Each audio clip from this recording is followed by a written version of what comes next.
कांग्रेस के बाद देश की सबसे पुरानी पार्टी लेफ्ट का आखिरी किला ढह चुका है। 1957 में पहली बार देश में जहां गैर कांग्रेसी सरकार बनी थी और जिस लेफ्ट ने नेहरू के कांग्रेस को चुनौती दी थी, वहां एक बार फिर लेफ्ट के गठबंधन वाली एलडीएफ सत्ता से बाहर हो चुकी है। केरल के नतीजों ने थोड़ा बहुत ही सही कांग्रेसी खेमे में जश्न का मौका जरूर दे दिया है। 5 राज्यों के चुनाव में राहुल गांधी ने सबसे अधिक ताकत केरल में ही झोंकी थी। तो क्या ये सिर्फ केरल की जीत है या फिर 2026 की राष्ट्रीय राजनीति की बिसात पर एक बड़ा दांव? उत्तर भारत से पूरी तरह सूपड़ा साफ होने के बाद कांग्रेस के लिए दक्षिण के राज्य ही एकमात्र उम्मीद हैं।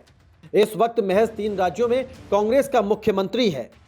7 साल पहले यानी 2019 में 4 राज्यों में कांग्रेस की सरकार थी, लेकिन उसके कुछ महीनों के बाद ही कांग्रेस 3 राज्यों में सिमट कर रह गई।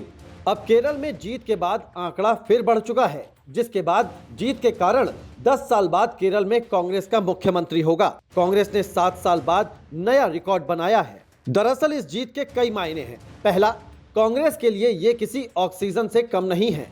लंबे समय से कांग्रेस चुनौतियों का सामना कर रही है, लेकिन सवाल है कि आंतरिक कलह और लगातार कमजोर हो रही कांग्रेस ने केरल का किला कैसे फतह किया।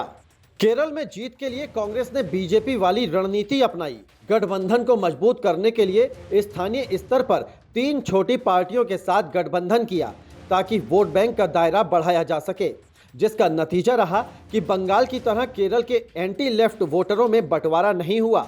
केरल में जीत के बाद की तस्वीर को लेकर कांग्रेस में कोई बयानबाजी नहीं हुई। सीएम पद को लेकर कोई तनाव नहीं दिखा।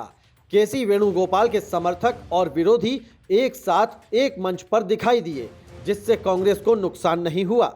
राहुल गांधी ने चुनाव प्रचार के दौरान लेफ्ट और बीजेपी दोनों पर निशाना साधा। अमेरिका ईरान युद्ध के दौरान राहुल ने जब मोदी सरकार पर पहला बयान दिया था, उस वक्त भी बीजेपी और लेफ्ट दोनों पर एक साथ एक मुद्दे को लेकर निशाना साधा। इतना ही नहीं, राहुल के साथ साथ पूरी कांग्रेस ने बीजेपी और लेफ्ट के बीच साठगांठ का आरोप लगाया। कांग्रेस ने प्रबुद्ध वोटरों को साधने के लिए सचिन पायलट और मुस्लिम इलाकों में इमरान प्रतापगढ़ी की ड्यूटी लगाई।